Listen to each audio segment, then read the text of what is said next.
Kita sudah latih diri kita selama 1 bulan.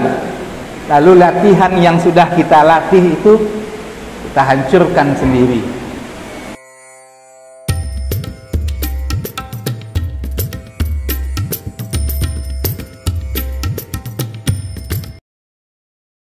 Assalamualaikum warahmatullahi wabarakatuh.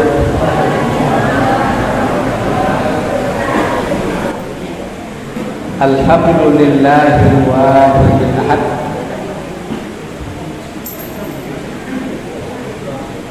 Asyhadu an la ilaha illallah wahdahu la syarika lah.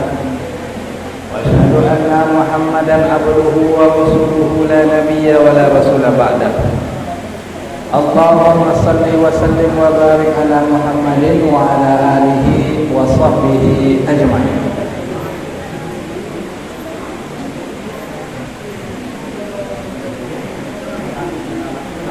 Kita bersyukur kepada Allah, alhamdulillah, sampai malam hari ini kita masih kuat untuk melaksanakan rangkaian ibadah. Walaupun sebenarnya agak dah mulai sedih kita, karena masa perpisahan dengan Ramadan itu akan segera datang. Tapi kita tetap bersyukur kepada Allah. Kita masih tetap semangat. Sampai malam ini kita masih ramai. Kita berselawat kepada Rasulullah dengan mengucapkan Allahumma shalli ala Muhammad wa ala ali Muhammad. Yang kita hormati bapak-bapak pengurus masjid, angku-angku, nenek mama, alim ulama, cadik pandai, ibu-ibu, bunda kandung, pemuda-pemudi, remaja, tokoh masyarakat, anak-anak kami, para siswa, pelajar. Selanjutnya kami sebut dengan jamaah sholat tarawih yang insya Allah mendapatkan rahmat Allah. Amin. Kembali malam ini kita berkesempatan untuk bertemu dengan Bapak Ibu jamaah semua dalam rangka melaksanakan rangkaian ibadah Qiyamul Ramadan kita. Mudah-mudahan duduknya kita di sini mendengarkan ceramah dan niatkan beriktikaf, semoga menjadi ibadah bagi kita semua. Amin. Bagi anak-anak kami yang mencatat, masih ada yang mencatat? Nah, masih. Anak-anak kita lagi rami. Ya, kalau lagi dibawa di orang tua, insya Allah anak-anak ikut. Tapi kalau orang tua datang saja seorang, anak tidak dibawa, tidak ikut anak-anak kita. Judulnya 3 golongan manusia setelah Ramadan. 3 golongan manusia setelah Ramadan. Jamaah tarawih arsyadakum rahman. Mana nanti 3 golongan tu? Yang pertama, orang yang sebelum Ramadan datang nyolah beriman, lah bertakwa jo, lah beribadah jo,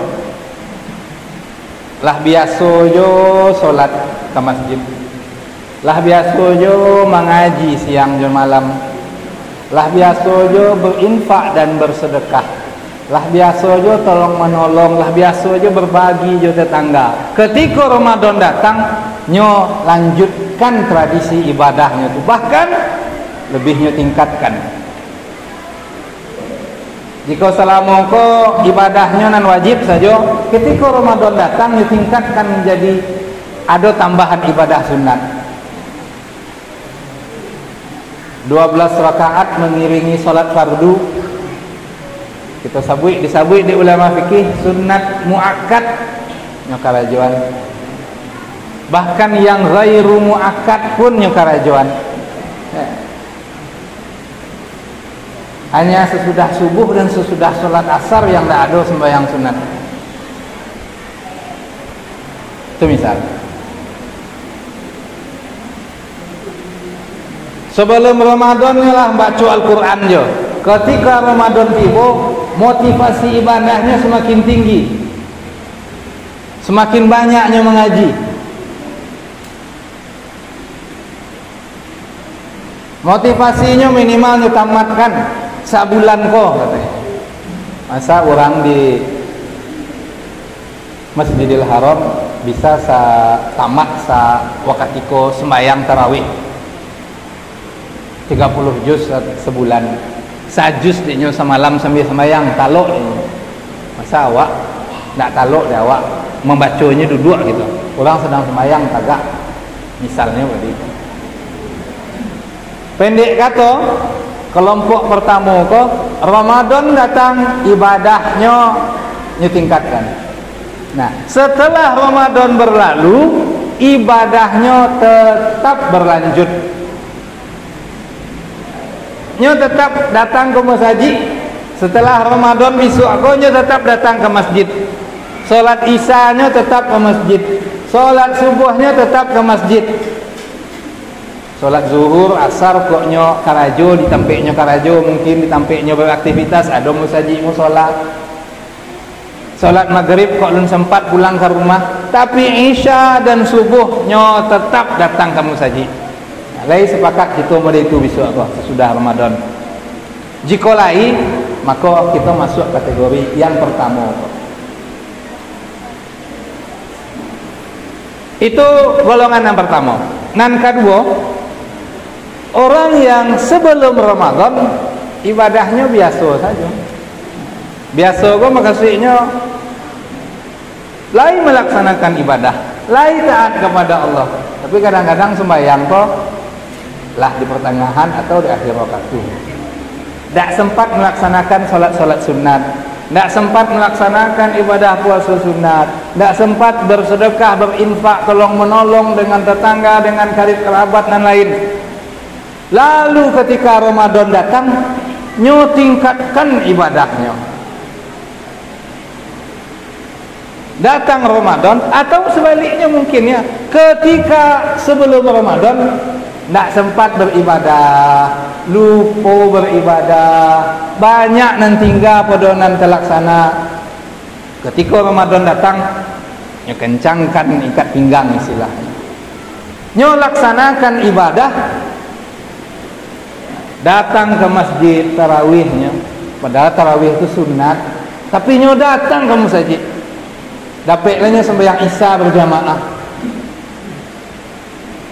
Nyo ikut tadarus mengaji membaca Al-Quran, subuh pun datang ke masjid. Tapi sayang, 1000 kali sayang, setelah Ramadan berlalu lo ibadahnya. Ini golongan yang kedua. Habis Ramadan, habis pula ibadahnya. Kalaulah bisa kipe angin yang banyak kau bertanya besok ah. Bertanya ni kipe angin kau ke kawan ni. Ang mana duit je. Bapa lo dengan kai duit ni. Nak panuh sasah lo nyemang gigi orang ikut jadi. Abah tanya lo kipe angin encik lai malah orang dan banyak datang ketika bulan puasa patang. Dinding-dinding yang biasa kita sandar ini, anda ini bisa bertanya, besoknya bertanya mah. Mana apa yang biasa duduk di situ? Oh lain tiba nyo pindah duduk di mana? Lain tiba nyo pindah duduk ke sana jadi ini yang lain tidak ada ceramah. Tonggak dan banyak kok ha? Jendela dan banyak kok, andainya bertanya besok aku ke pengurus misalnya begitu. Apa kejawab pengurus? Mana orang namanya bulan puasa petang? Nak kejawab ni ya alfa. Kemana orang nan banyak batang? Yang bulan Ramadannya semangat beribadah, semangatnya mengaji, semangatnya berinfak, bersedekah. Habis Ramadan, habis pula sadonya. Dalam surah An-Nahl ayat 92. A'udzubillahi minasyaitonirrajim. Allah larang kita model itu. Wala takunu kallati naqadat ghazlaha min ba'di quwwatin ankasa. Jangan, kata Allah, kamu seperti seorang pemintal benang yang dengan sungguh-sungguhnya pintal benangnya kuat-kuat, erat-erat, dengan rapinya, dengan rancaknya. Setelah benang kau terpintal semuanya lah rapi lah rancak, lalu kau nyo seraan, nyo cerai-beraikan benang kau balik. Atau orang yang menanun misalnya, sudah nyo tanun rancak-rancak, kau lah jadi kau nyo serak-seraikan. Jangan seperti itu, kata Allah. Kita sudah latih diri kita selama 1 bulan, lalu latihan yang sudah kita latih itu kita hancurkan sendiri. Mohon maaf gitu, ayam saja, ayam saja mungkin diknya tidak beraka, dikurung, beli ayam baru di balai, dikenalkan nyonya kandangnya, dikurungnya sekian hari, 2 hari, 4 hari, 5 hari, sudah itu keluar, lapihannya balik ke kandang balik. Nya keluar pagi, sanjonya balik ke kandang balik.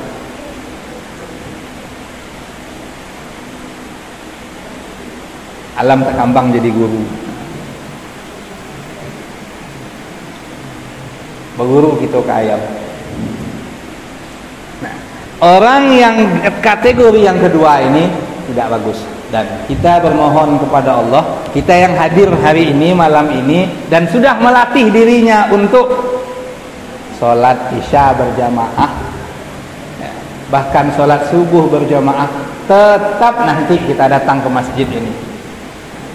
Khusus sholat isya dan sholat subuh itu ada keutamaan disampaikan oleh baginda Rasulullah. Apa keutamaannya?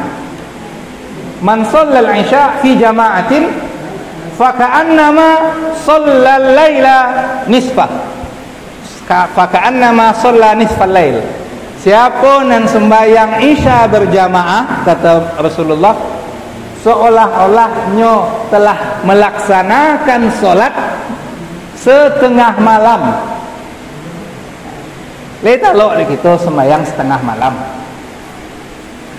Setengah malam, jika malam ko mulai maghrib sampai subuh nanti, karena isya lah kita. Setelah isya nanti sampai nanti terbitnya fajar subuh berjam. Anggap jam 8 selesai. 9, 10 sawaleh, 2 baleh, 1, 2, 3, sampai 5. 8 jam. Sampai jam kita sembahyang ni kalau 8 jam je 8 rakaat aja sebagian mengeluh. Panjang mana buya ko ayat. Nak nyari lihat padahal ada orang gaik-gaik di belakang batu ayu.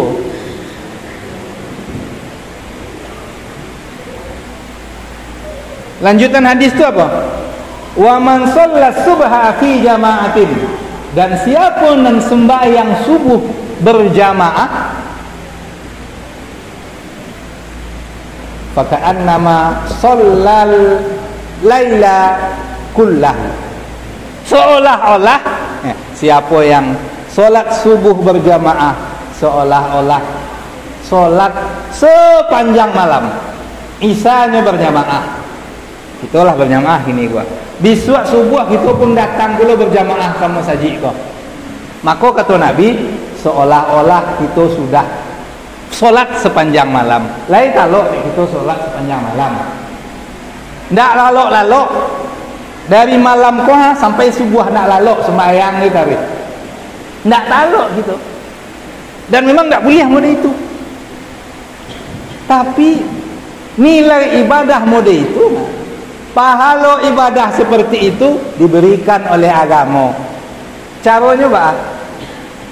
Solat kita isya berjamaah tadi adalah, dan besok pun solat kita subuh berjamaah. Mode itu agama memotivasi kita agar kita rami-rami datang ke musajid.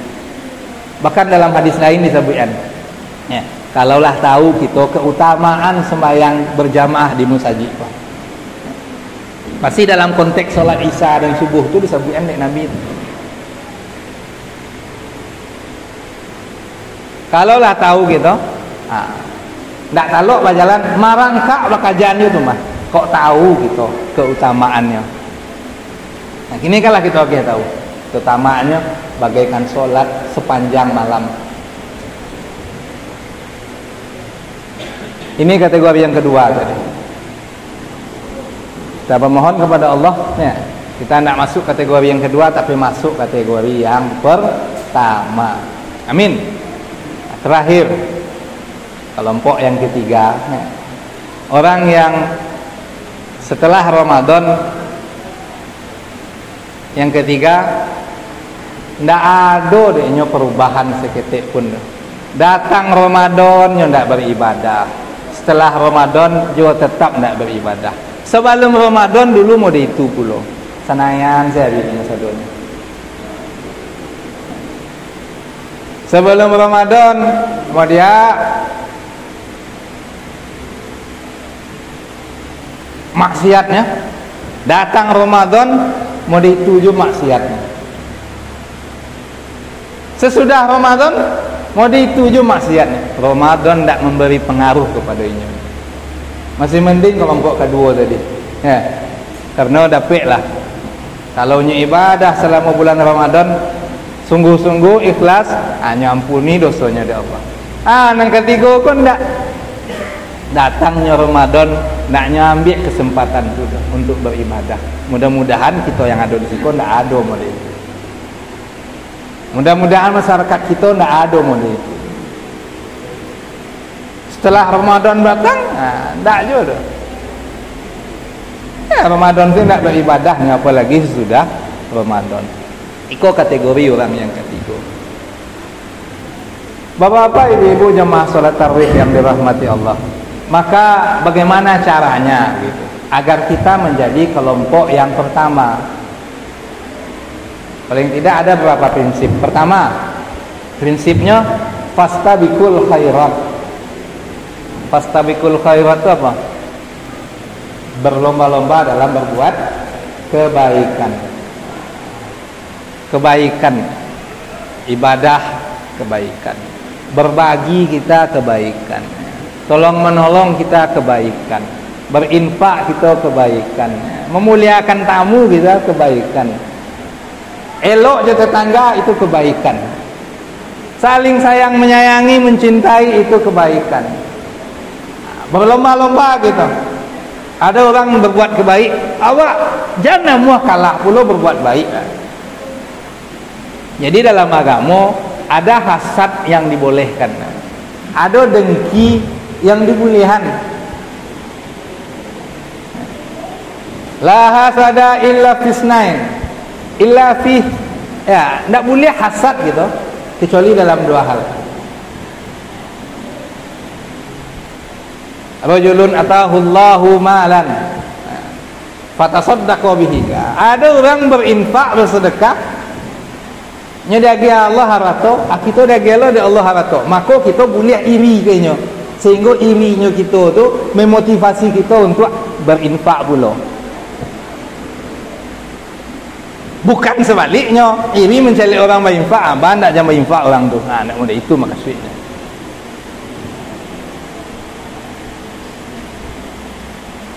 Nah, itu yang pertama tadi ya, fastabiqul khairat, berlomba-lomba dalam berbuat kebaikan. Jadi setelah Ramadan kita tetap berbuat baik. Yang kedua, prinsipnya kita maksimalkan ibadah. Maksimalkan ibadah. Jadi jangan hanya ibadah kita bulan Ramadan saja.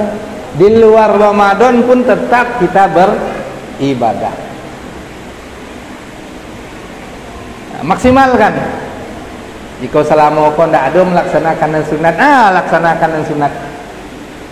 Karena nan sunat tu memang tidak berdosa kita kalau kita tinggal, tapi rugi gitu.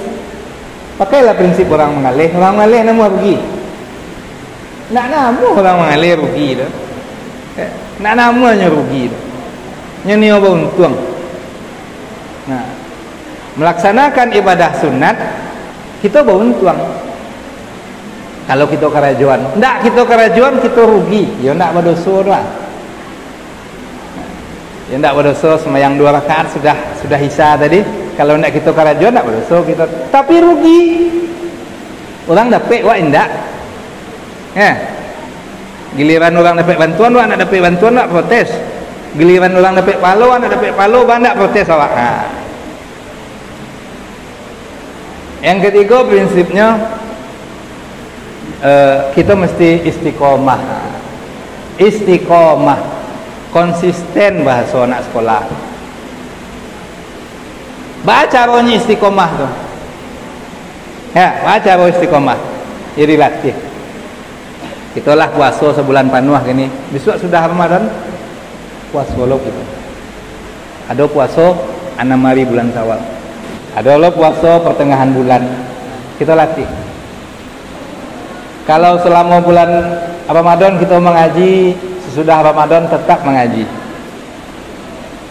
Selama Ramadan kita berinfak, sesudah Ramadan kita berinfak. Nah, kita latih. Harapannya apa? Harapannya kita bisa konsisten, istiqomah. Ini saja yang mungkin bisa kita sampaikan lah 20 menit kiranya. Ya. Terima kasih Bapak Ibu atas perhatiannya. Mohon maaf atas kesalahan, kekhilafan, dan kita mohon ampun juga kepada Allah. Assalamualaikum warahmatullahi wabarakatuh.